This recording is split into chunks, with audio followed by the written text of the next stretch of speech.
So the Big Four flexed their muscles with victories last weekend, and once again they stand tall above the rest of the Premiership teams. While at the other end, relegation was confirmed for London Welsh. Our Big Three this week are Stuart Barnes, Dowie Morris and a man who's decided to head back to the rugby treadmill, the new Worcester Director of Rugby for next season, Dean Ryan. Many congratulations on the appointment, but we're obviously heartbroken that you've decided to move on. What, how and why has made you change your mind?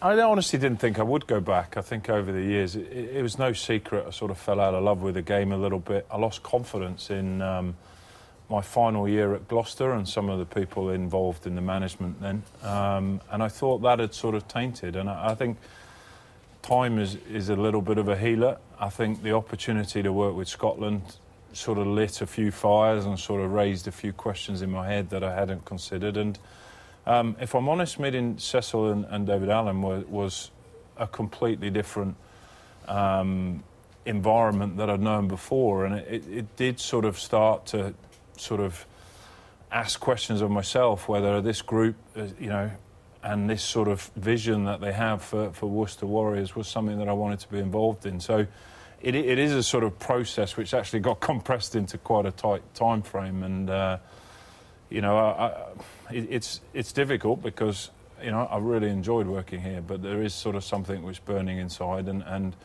I like competing, and that sort of means putting yourself in the firing line of challenges, of which Worcester, you know, is a huge one. Yeah, and what kind of expectations have you been handed?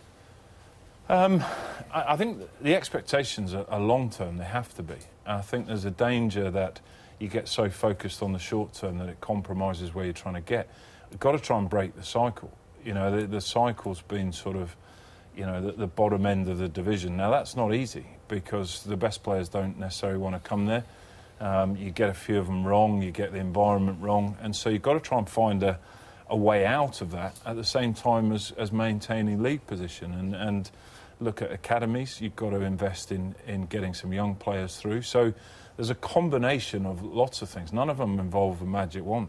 There isn't, you know, I've never pretended I come in as a coach with a, you know, magical formula which will rejuvenate Worcester. It'll be hard work. It's about changing some of the recruitment. It's about accelerating some of the youngsters. And it's about getting across the next couple of years with a clear view of where we want to be in the future. Yeah. It's obviously, I suppose, conflicting emotions for you, given that Richard Hill is the man that has moved on. Yeah, absolutely. You know, as I said, I can't say congratulations to Dean. I can say good luck. I know a little bit about what has been going on at Worcester behind the scenes. You know, Richard's a very close mate of mine, and what I would say, I think Dean will go in there and be encouraged to see the foundations that have been laid in place in terms of the culture of the club, in terms of the facilities, in terms of so much in physiotherapy, the coaching strategies. The people are there, and it's interesting what Dean said, because Richard went out this year not worried about getting the wins, but just trying to take Worcester above that sort of 8th, 9th place. And they were going really well, but as it so often comes down to it, they hit a losing run, and as I'm sure Richard would say, in the end, managers, owners will look at results, and that's what makes it so hard in your job, Dean. It's a lot easier here, we know that. I think, the hardest thing in any job is to have a strategic view of how you want your business to map out, but you've got week-to-week results. And, you know, there's a real danger that those week-to-week results compromise any way of getting to that end. And for clubs like Worcester that are trying to break into this elite, they don't have the foundations of years of history, you know, players that have come through the system. So they're trying to evolve to be that. And you get caught in that little gap. And I say, I haven't got a magic answer.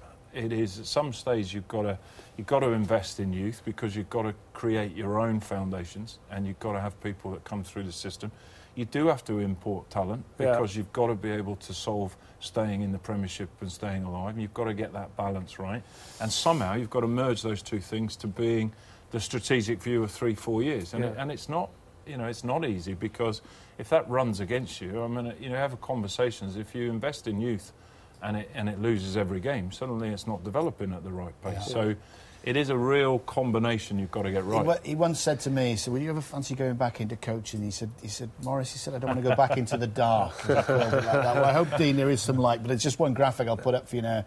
And is that Worcester, throughout the tenure of the Premiership, unfortunately they've only finished 8th is their highest, and that's when Hilly took over 9-10 when they got relegated. Sorry, 10-11 got them back up there. Unfortunately, as it says, they haven't been that successful. They haven't been into Europe. I hope Dean gets them into Europe. I'm sorry Hilly's gone.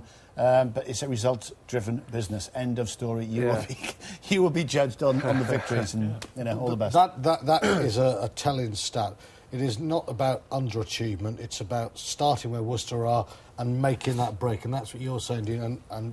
And Richard almost got there but found it hard. And patience is a virtue at the start, but it does run out pretty quickly in this game. We shall send you a hamper of beta blockers for the start of the new season. You are going to need them. But congratulations again. Still lots to come on the programme tonight, though. Of course, Northampton's American number 8, Samu Manoa.